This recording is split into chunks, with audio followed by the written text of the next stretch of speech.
video will be about understanding the principles of design and art. You've probably talked about all the different elements of art, but now it's time to put those elements of art to use to make a beautiful design. Some of the things that we use to design with are balance, rhythm, pattern, repetition, emphasis, contrast, unity, movement, proportion, and variety. These things can be static or dynamic, meaning static is feeling the same, calm, and having low energy. Dynamic means attention-getting, movement, stimulation, and high energy. Depending on how you use these different things in art, it's up to you to figure out if you want static or dynamic use of them.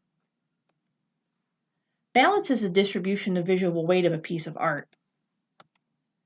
In symmetrical balance, the elements used on one side of the design are almost the same on the other side. Think of a butterfly's wings. In asymmetrical balance, it's important to remember that's asymmetrical balance. The sides are different but still look balanced. In radial balance, the elements are arranged around a central point and may be similar, like the bottom picture to the left.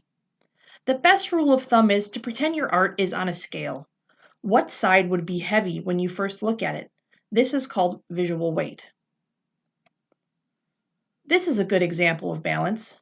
Ask yourself, why is this balanced? What kind of balance is it? What side feels heavy? Does a side feel heavy, or does this even feel evenly balanced?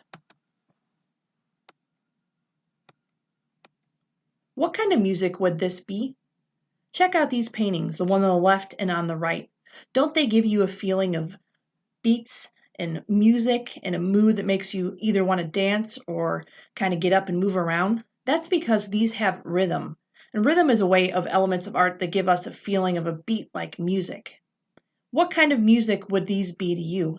Take a moment and discuss.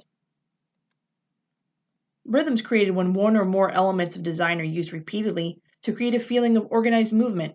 Rhythm creates a mood like music or dancing.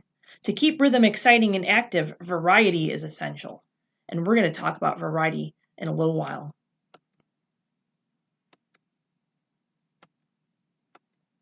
Patterns.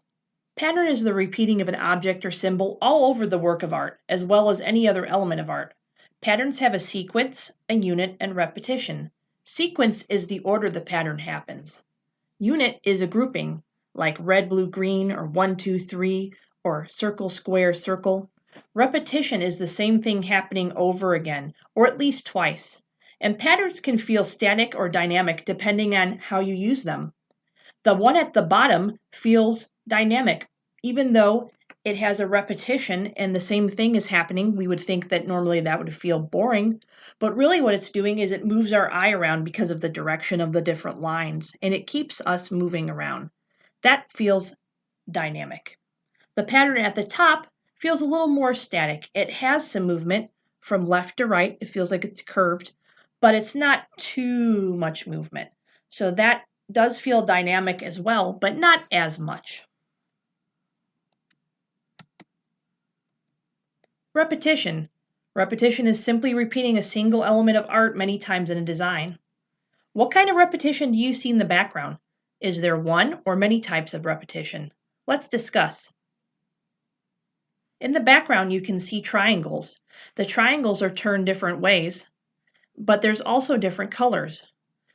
Even though they're not right next to each other, this type of thing is repeated throughout the artwork. This is a good example of repetition. Do you know what this is? Emphasis. Emphasis is the part of the design that catches the viewer's attention. The artist will make one area stand out by contrasting it with other areas. The area could be different in size, color, texture, or shape. Emphasis is by its very nature a dynamic technique. It draws attention. Check out the painting at the top left. Look at that big red cross there. Doesn't it just make you look right at it? And then your eye moves around to the black spots, and then it bops around to the blue. Take a look at the next painting here. All white circles, except for one spot which is red, and we look there immediately. The next one over, we have contrasting colors, which are complementary of green and red. Check out how your brain goes boom right to the green. And on the very end, we have Mr. Bubblehead, whose proportion is so huge and so odd that it creates an emphasis, along with its warm colors against a cool background.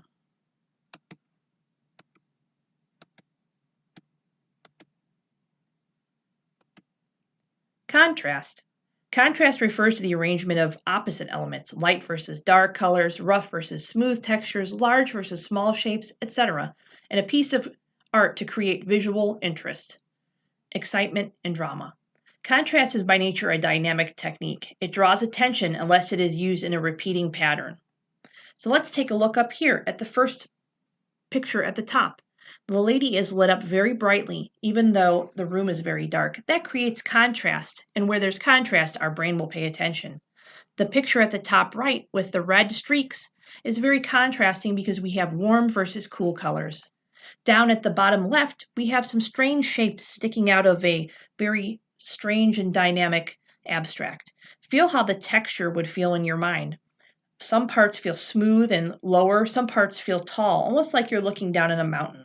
And the last painting on the right, look at the warm versus cool colors. Those are very contrasting. Boink. Unity is the feeling of harmony between all parts of the work in art, which creates a sense of completeness. Unity is by its nature a static technique, as it gives us a feeling of completeness and wholeness. It feels like one thing, which feels calming. Take a look at the pictures up above. Don't they feel like they belong together? Like they're a family or a group of people or friends? I almost feel like it's holding hands in a way. Just like the picture in the middle, those people are about to hold hands, but the colors feel linked, the textures feel linked, all the things feel like they belong together, and that's unity.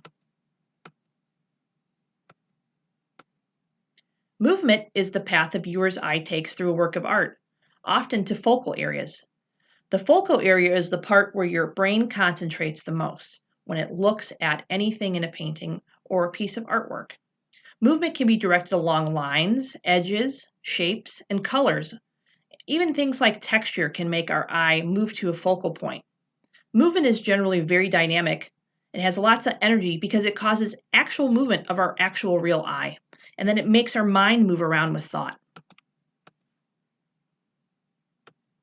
Proportion is the feeling of unity created when all sizes and all parts and all things relate well with each other. Depending on how it's used, it can be static or dynamic. Take a look at the picture on the left. That's actually the golden mean, which is a mathematical concept that goes from larger to smaller in perfectly arranged amounts. The one in the middle also kind of relies on that, but look at the different sizes and the different colors. Proportion next to one another feels balanced and gives us a sense of calmness, like the center, whereas the one on the left feels like we are disappearing, and it feels very dynamic, like there's lots of movement. And the one on the far right with the people at the plaza shows us that proportion is important because it needs some scale.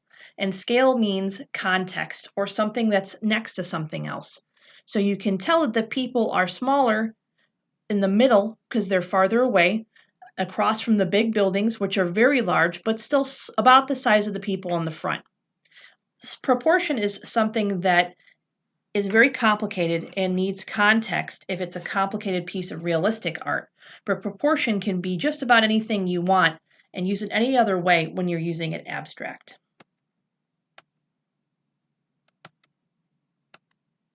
Interesting, isn't it? Variety. Variety in art refers to the use of different qualities or instances of the visual elements, things like color, shape, line, texture, space. It is the opposite of repetitive or monotonous use of elements. Something that has high variety doesn't have a lot of repetition of the same type of thing. But things that have low variety will have those. For instance, take a look at the very first painting here. It has a lot of variety in some ways, but in other ways, it also feels very much like the same. It has a sense of unity, like we talked about before. If there's too much variety, things can look wild and out of control. Take a look at the second picture here, the second painting. Notice how it has quite a bit of different shapes and different colors. That creates variety, as well as different lines that move around and make our eyes travel. At the very end, we see a painting with lots of colors, warm, cool, different types of brush strokes, and we see variety in the shapes and lines, sizes, and colors and proportion. Variety creates visually pleasing designs if other principles are desired and used also. For variety's sake can look unthoughtful and disorganized. In other words, if you jam a bunch of things in your artwork without really thinking about it, you'll have variety. They'll have lots of different types of things, but it won't look good. Remember, we do have other elements of art that we need to use and apply when we're designing things.